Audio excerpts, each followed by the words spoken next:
Hello दोस्तों जब हमारा देश आज़ाद हुआ उसी समय दुनिया के कई और देश भी आज़ाद हुए।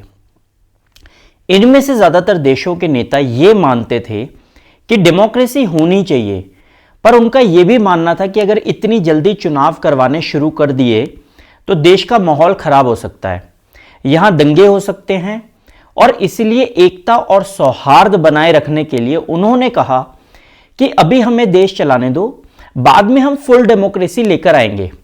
पर ज्यादातर देशों में ऐसा हो नहीं पाया और वो आज भी एक डेमोक्रेटिक सरकार की खोज में है। लेकिन भारत के लीडर्स ने माना कि डेमोक्रेसी और चुनाव कोई समस्या नहीं है, बल्कि देश की सभी समस्याओं का इलाज है।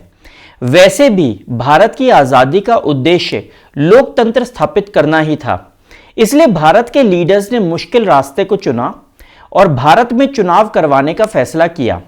भारत में संविधान 26 जनवरी 1950 को लागू हो गया था और उस समय भारत में एक अंतरिम सरकार थी।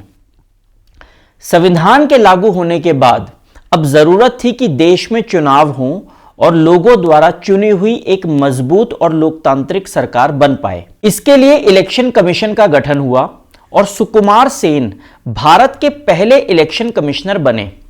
उन्होंने डीलिमिटेशन की प्रक्रिया शुरू की, यानी देश को अलग अलग इलेक्शन कॉन्स्टिट्यूएंसीज में डिवाइड करना।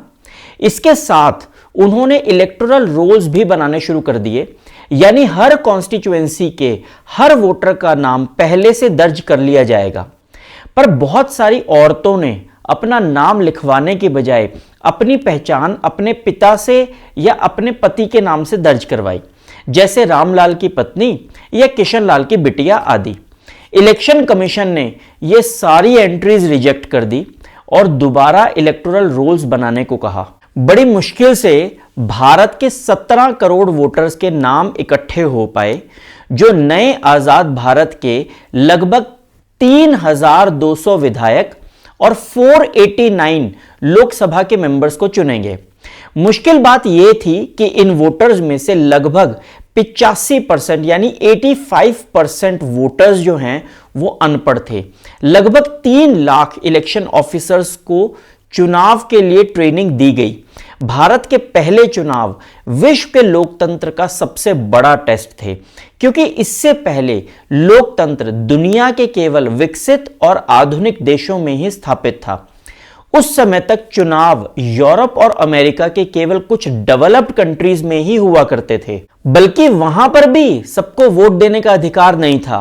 कई देशों में औरतों को वोट देने का अधिकार प्राप्त ही नहीं था।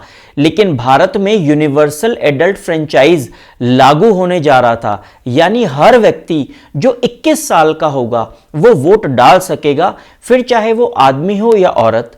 देश और विदेश के बहुत सारे मीडिया वालों के हिसाब से ये इलेक्शंस पॉसिबल ही नहीं थे। उनके हिसाब से ये इलेक्शंस फेल होने वाले थे। एक विदेशी फॉरेन के एक पॉलिटिशियन के हिसाब से इतने अनपढ़ लोगों से वोट करवाकर सरकार बनवाना एक बहुत बड़ी बेवकूफ़ी भरा फैसला हो सकता था। इतने बड़े स्केल के इलेक्शंस इससे पहले दुनिया में कभी भी नहीं हुए थे। इलेक्शंस की डेट्स को 2 बार चेंज करना पड़ा। फाइनली इलेक्शंस अक्टूबर 1951 से लेकर फरवरी 1952 के बीच में हो पाए। इन्हें 1952 के चुनाव ही कहा जाता है, क्योंकि ज्यादातर चुनावी प्रक्रिया 1952 में पूरी हो पाई थी। चुनावों का रिजल्ट निकला, जिसे हारने वालों ने भी माना और जीतने वालों ने भी माना। हर अखबार देश के चुनावों की तारीफों के पुल बांध रहा था। विश्व के लोकतांत्रिक इतिहास की शायद ये सबसे बड़ी घटना थी। दुनिया के हर मुल्क तक ये बात गूंज उठी कि गरीबी और अनपढ़ता लोकतंत्र के रास्ते में कोई बाधा नहीं है।